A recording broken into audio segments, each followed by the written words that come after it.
Good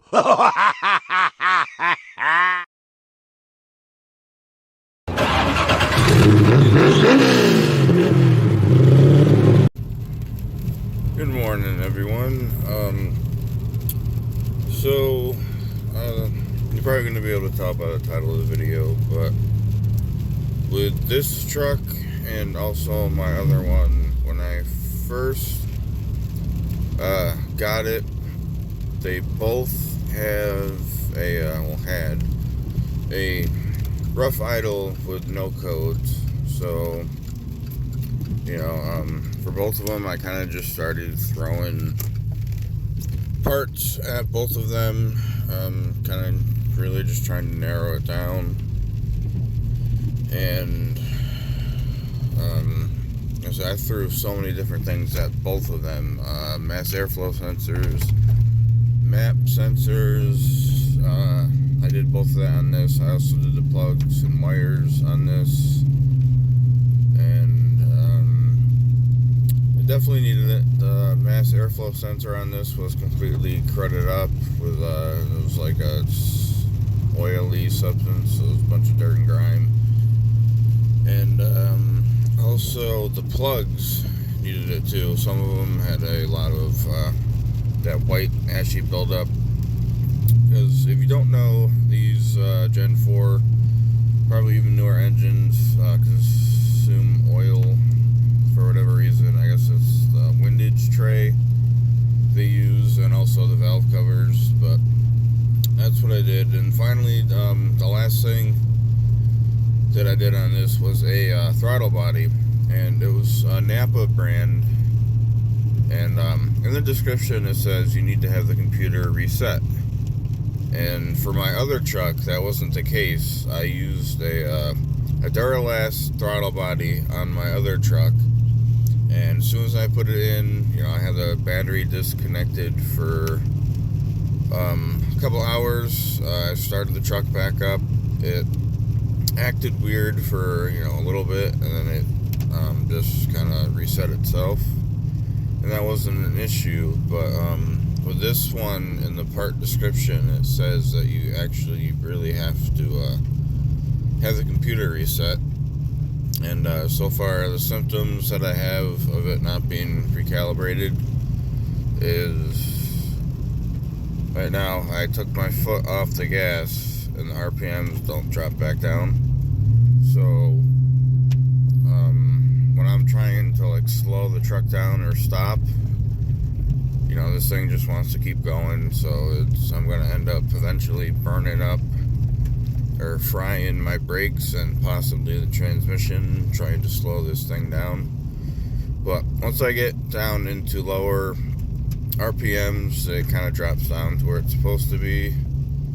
And another symptom I'm having is when I actually do go to slow down or stop, the transmission downshifts, and every time it does, it kind of kicks kicks back in a little bit, so it's not smooth. And the other part is because the RPMs don't drop, so there's more air going into the intake manifold, so there's more pressure in the brake booster, so the brake pedal is way more harder than it should be. And then, like I said, sometimes when the RPMs fluctuate and it's trying to go back to where it's supposed to be, I'll be hitting the brake pedal, and then next thing you know, the brakes, kick in like they're supposed to, and I almost hit the freaking steering wheel. But so that's what we're going to be seeing today, is if you actually do need to have the computer reset. So I'm on my way to the Chevy dealership right now, which is the only place that I found is going to do that. And they're charging me $140, which honestly is way less than I thought it was going to be. I thought it was at least going to be $500-$600 for whatever reason, but I'm going to catch back up with you guys when I get to the dealership. Alright, so just got done at the dealership, and what a ordeal that was. I mean, there's one thing I cannot stand just going to a dealer or any other shop and they try to play you like you're stupid. The guy comes out, starts telling me, oh, you know, you could have saved yourself money by just cleaning your old one and whatever. I'm like, well, I still replaced it for the fact in case there was something, you know, bad with the electronics or any of the little motors in there, whatever. It's just what I do for maintenance purposes. And I'm like, well, either way, if you take it out and clean it, you still have to have the computer reset. And so, I mean, so far it seems to be doing a little bit better, but I mean, it's still just acting funny, like the RPMs aren't dropping. But it seems the throttle response seems a little bit better. It was kind of really laggy before,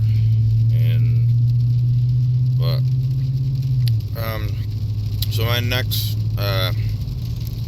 suspect, I guess, would be the speed sensor, because this thing kind of has some of the symptoms that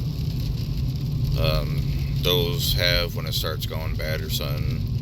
Sometimes, you know, this thing will shift perfectly fine. Sometimes I'll let go of the gas and the RPMs will stay where they're at for a couple seconds. But the one that really makes me believe it's that is sometimes when it shifts, the RPMs actually go up before it shifts, and the transmission isn't slipping. So that's definitely one of the symptoms for that. But so, in my conclusion is, honestly, I really probably just paid $140 for nothing, because this thing's really not acting too different from what it was before. So, yeah, I guess there's that. You know, I guess if you have, I want to say 07 up, you should have it reprogrammed if you need it. I mean, they said, was it the older or kind of newer ones, the year I have, you're supposed to have it preset, which is one of the things I'm sitting there trying to tell the guy. He's like, well, you know, I told him I had the battery disconnected for hours, and I drove the truck for over 2 weeks, and it's not resetting itself. And he goes, well, yeah, it has to be programmed. I'm like, yeah, that's exactly why I'm here. What's the issue?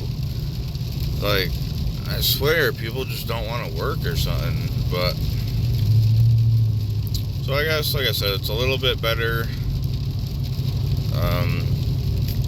You know, for my other truck, the brand of throttle body I used was a Duralast, so I mean, maybe it had something to do with that. I don't really like using Duralast parts, but that's what I use for the mass airflow and the map sensor on this. Hopefully, you know, that doesn't come back to bite me. But so I just wanted to make a video on that, just to see if you really do actually need the computer reset or not.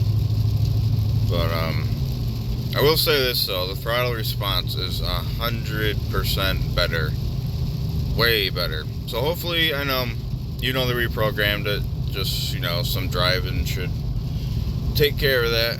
So let me know if you guys like this video, you know, comment, see what your experiences have been, and I'll see you on the next one.